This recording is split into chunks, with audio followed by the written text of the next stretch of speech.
What is going on, good-looking people? Wykie Etsebeth here for the Morning Chalk Up. Today I have a treat for you. We're chatting to Mr. Noah Ohlsen specifically about training from home. Has he been able to train effectively for the CrossFit Games? How has it affected his relationship, his nutrition, all that good stuff? So let's not waste any more time. Let's get into it. Noah, my man, thanks so much for making the time this morning, bro. I know it's early over in Miami. Wykie, my pleasure to be here. Good evening to you. It's what time? 9 a.m. here almost, and then that means it's like 11 p.m. for you in Australia. 11 p.m. baby, just to chat Crazy. to you. It's worth it. It's worth it. You're worth it. Yeah, you did it. Awesome, Thank you, sir. Thank you. Hey, I wanted to chat today about some home training. I know watching your Instagram feed, you've got a little home set up. I see you're still training on the concrete, like there's no gym matting down just yet. But I wanted to ask kind of how it's been, because I assume the gym that you train at is still closed, Peak 360, is that what it's called? Yep. Yeah, so Peak 360 here in Miami is back open in a way. They're allowed to host classes. They have to follow pretty strict guidelines. People have to wear masks while working out. They have their own workout spaces. And although that is the case, and I could probably go and work out in the afternoon, Joanne and I are just choosing still for the time being to be as safe as possible. And if I was at the gym, I would be training alone anyway. And the environment and the people was why I loved Peak when I was able to go there. And now that neither the environment or the people are the way that they were, if I was going to train alone at the gym versus train alone at home, I'd rather be safe and train alone at home. So that's what I've been doing for the past, and what has it been, like almost 4 months now, I think. Yeah. And I think from the outside in, like looking at your social media activity, it seems like training's going really well. Like you're looking really good. It looks like you're training pretty hard. Is that just a perception from social media, or is that actually the case? Like you're going pretty hard? Yeah, I have been, and I feel good. At first, when quarantine started, I was overcome with this conviction that this wasn't going to faze me, and I was going to train hard no matter what. Chandler Smith, who's a good friend of mine, and I both kind of wrapped our heads around the phrase stay ready versus get ready. And so we wanted to continue to train so that we could stay prepared, so that whenever anything was announced, if we didn't know at that point in time, quarantine could have lasted 2 weeks, and then there could have been a sanctioned event, and the games could have happened. I mean, man, the games are supposed to happen next weekend originally. So I was very strongly dedicated to continuing to train as if the games were going to happen. And I still am. I will say, though, now that 3 or 4 months have gone by and there's still a lot of uncertainty surrounding the games, now it's been pushed back to possibly mid-September, which is about a little less than 2 months away from right now.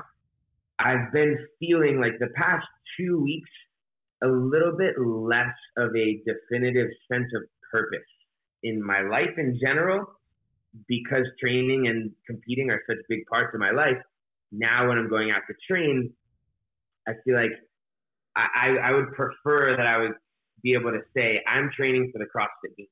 And I can, and I do, but then in the back of my mind, there's this little whisper that says, but are you really? What if the CrossFit Games don't happen? Then what are you training for?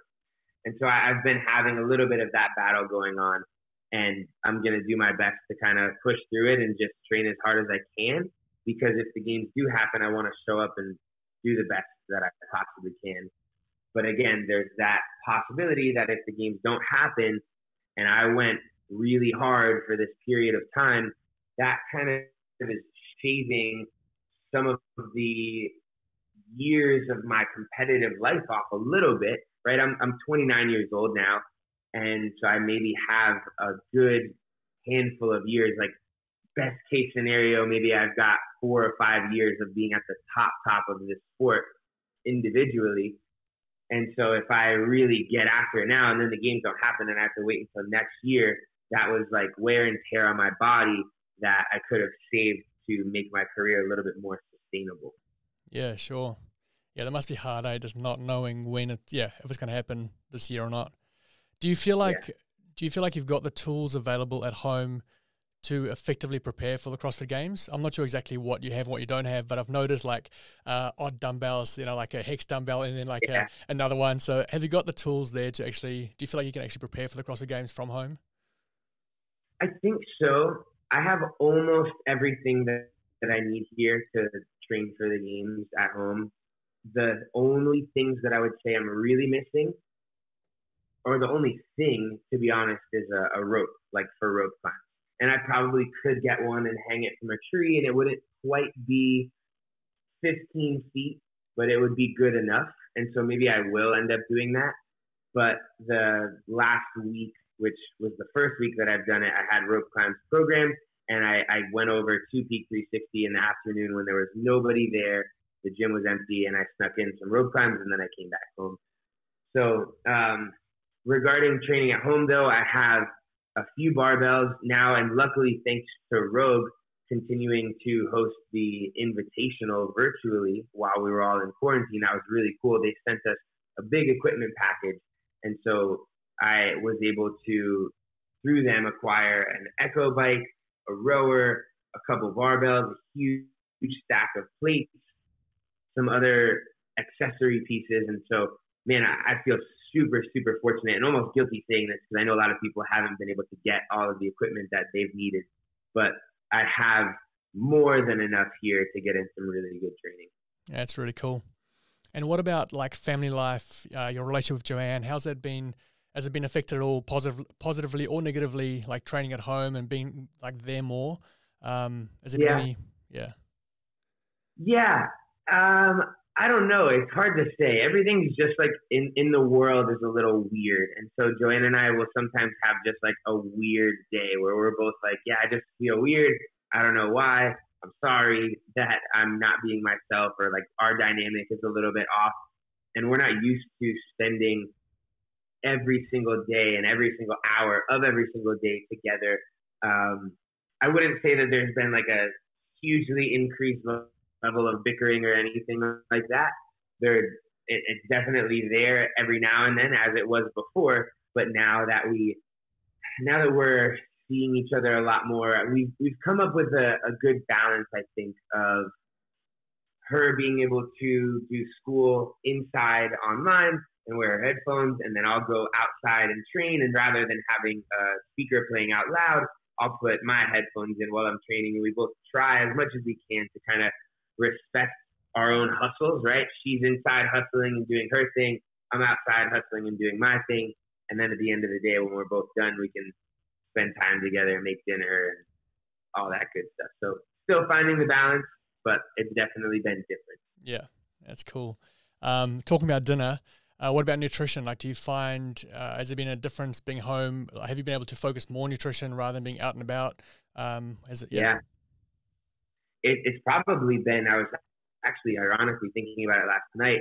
I've probably been eating cleaner in quarantine than I would have if it was normal everyday life, because for social purposes, we would go out to eat with friends probably once, sometimes twice a week. And now we're really not doing that at all. Maybe here and there we'll order something in, but for the most part, we're doing a lot of cooking at home. I've got extra time at home to prepare my breakfasts and lunches and stuff like that. So yeah, I feel like I'm a little bit more dialed in and in control of what I've been eating recently. Yeah, awesome.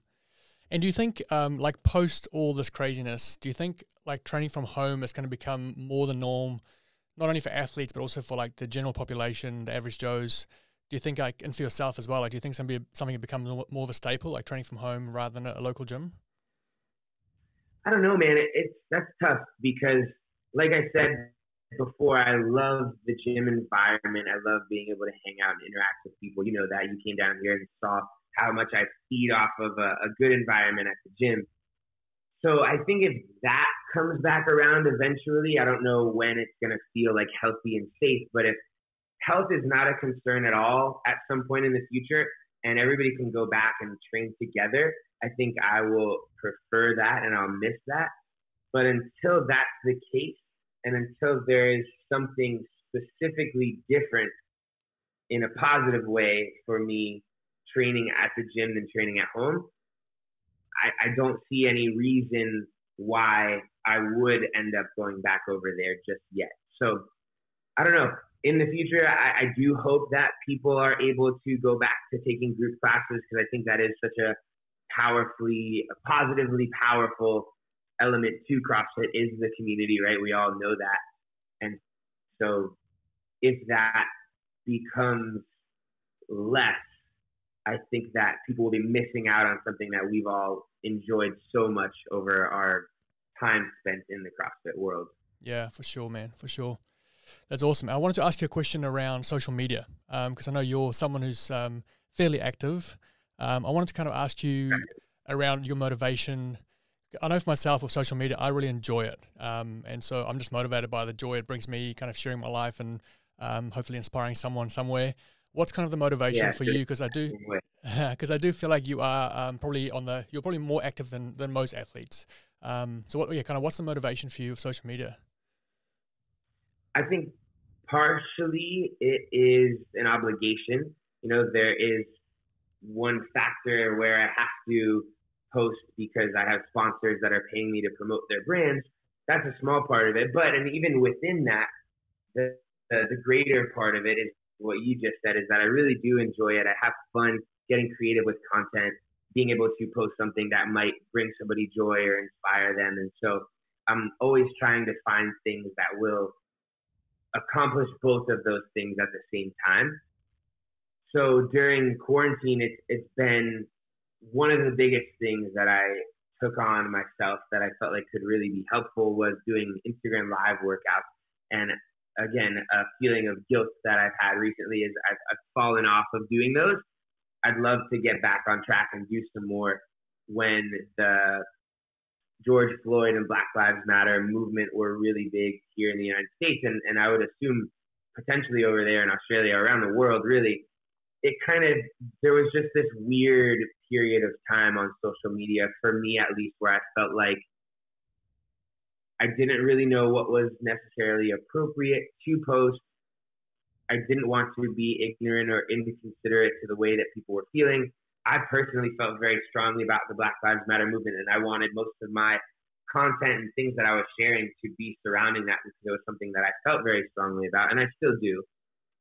So there was that maybe 1 month period of time where I felt like it was not appropriate for me to go on and host these live workouts where it was supposed to be fun and happy, and maybe it is okay to do that. You know, people still do need those outlets during tough times, but I would just get on myself and I would finish one and I would just the whole time feel unnatural and kind of sad and weird. And I was just like, you know what, I'm going to take a break from this. And maybe now, I'm not saying that the movement has faded or anything like that, but maybe now it is a little bit more okay to bring something like that back, because I enjoyed it. I hope the people that were working out with me enjoyed it as well. So that's cool, man. I love it. And last thing is just, I was going to ask you, where can people find, because I know you've been hosting some workouts, is it on Playbook, or like if people want to work out with you or follow what you're doing, or, you know, where can they kind of do that? Yeah, I appreciate that opportunity there. So Playbook is an app, and it's unique in that on the app, they create these little sub-apps for their athletes. So I have my own app within Playbook, and it basically hosts all of my programming, and I've created different programs that fit right now kind of times that are relevant. So we created an at-home equipment-free workout plan. There are 2 of those that have 20 workouts each. So I think there are 40 just body weight workouts. There's another 30 workouts you can do with just a barbell, 30 workouts you can do with just a dumbbell. We just did an at-home challenge on there. So tons of workout content that are all relevant to what's going on right now. Very little equipment. There are also some high-level teams programs on there. If people want to check that out, they can find that on my website. Just Ohlsen.com will take you right over there. And then for the daily happenings that you and I both post about, that happens mostly on Instagram at Ohlsen, Nohlsen. Love it. I'll make sure I put that on the screen so people can see it. I miss Joanne and I miss Max. I've actually I found a couple of props here in the studio. I found some roses that I thought could wow. represent Joanne, and I found a little fluffy koala bear that could represent Big Maxi Boy. So. Yeah, why not? Let's see if we can bring Max on camera here. Yeah, He's pretty please. sleepy. Max, you want to come say hi to everybody? Come here. Look like that. Come here. Maxi Boy, come say hi. Say hello, buddy. Ah, there he is. There's Look at the him. big stuff. The big man himself. Max is doing all right. He's definitely loving having us at home more often. I bet. My best friend. We spend more time together now than ever. So It's good. the best. Love you, Maxi Boy. Awesome, man. Well, thank you so much for making time this morning. I really appreciate it. And yeah, I think yeah, it's been cool hearing how things have been in isolation and at home. So yeah, man. Thank you for being interested. I hope that it's interesting to some other folks as well. I'm sure we'll be, and hopefully I'll see you in person at an actual event very soon. Fingers crossed. Thanks, bro. Have a great day, man. Easy.